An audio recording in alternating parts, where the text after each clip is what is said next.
আল্লাহ রাসূল সাল্লাল্লাহু আলাইহি ওয়াসাল্লাম আয়াতুল কুরসি পড়ে ফু দিতেন নিজের গায়ে।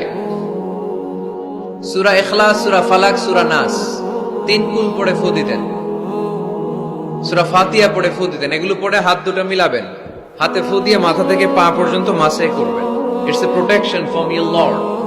জিন ভূতের আসর, ব্ল্যাক ম্যাজিক, জাদু টোনা, বান মারা, জাদু ঝাড়ু যাই হোক, তো এগুলো কিন্তু মারে, বান মারে, জাদু টোনা করে, ব্ল্যাক ম্যাজিক করে।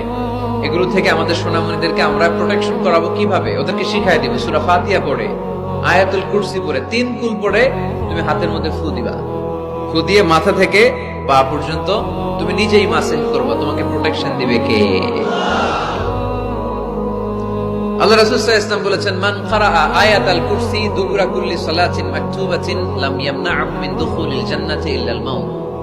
প্রত্যেক ফরজ সালাতের পরে যে ব্যক্তি আয়াতুল কুরসি তেলাওয়াত করবে, তার জান্নাতে যাওয়ার ক্ষেত্রে আর কোনো ব্লক বা বাধা নাই, একটা জিনিস ছাড়া, সেটা হচ্ছে মরণ, মৃত্যু। লোকটা মরে না তাই জান্নাতে যায় না, মরলেই জান্নাতি। এজন্য আজকে থেকে সূরা ফাতিহা বেশি বেশি পড়বেন তো। সাইয়েদনা আবু সাঈদ আল খুদরি রাদিয়াল্লাহু তাআলা আনহু বর্ণনা করেন, আমরা একবার মরুভূমিতে সফর করছিলাম। হঠাৎ দেখলাম মানুষের জটলা ডিঙ্গিয়ে ভেতরে যেয়ে দেখি এক লোক শুয়ে আছে, আর অন্য লোকেরা মন্ত্র পড়ে ফু দিচ্ছে। উল্টা পাল্টা মন্ত্র পড়ে ফু দেয় না, সুমন্তর সু, কালিকুত্তার গু। আমরা ছোটবেলায় শুনতাম বাচ্চারা এরকম সুমন্তর সুমন্তর সুমন্তর সু, কালিকুত্তার। এগুলো পড়ে ওরা মন্ত্র পড়তো। তো উনি যে দেখলেন কি কি মন্ত্র পড়ে এই লোককে ফু দিচ্ছে, উনি বললেন কি হয়েছে? সবাই বলল, আমাদের নেতা সাইয়্যিদুল হাই, হাইমানি গোত্র, এই গোত্রের নেতা সাপ কামড় দিয়েছে, বিষে এমন নীলাভ হয়েছে দেহ, মনে হয় মারা যাবে। কি করা যাবে? তোমরা কি কোনো রুকিয়া ঝাড়ফুঁক জানো? উনি বললেন জানি।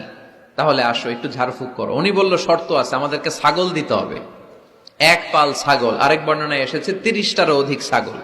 সবাই বলল, আমাদের নেতা, এর যদি কিছু হয়ে যায় আমরা নেতৃত্ব শূন্য হয়ে যাব, ছাগল লাগুক আর ওট লাগুক, তুমি আসো।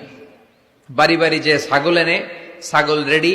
সাইয়েদনা আবু সাঈদ আল খুদরি রাদিয়াল্লাহু তাআলা আনহু পড়তে আরম্ভ করলেন, আলহামদুলিল্লাহি রাব্বিল আলামিন আর রহমানির রহিম মালিকি ইয়াউমিদ্দিন ইয়্যাকা না'বুদু ওয়া ইয়্যাকা নাস্তাঈন اهدنا الصراط المستقيم صراط الذين أنعمت عليهم غير المغضوب عليهم ولا الضالين। পড়েন আমিন। উনি এটা পড়ে ফু দিলেন। ফু দিতে দেরি, মুহূর্তের মধ্যে সোয়া লোকটা বসে গিয়েছে। আবার ফু দিছে, এবার দাঁড়ায় গেছে। আরেকবার ফু দিছে, হাঁটতে শুরু করছে, একেবারে সুস্থ।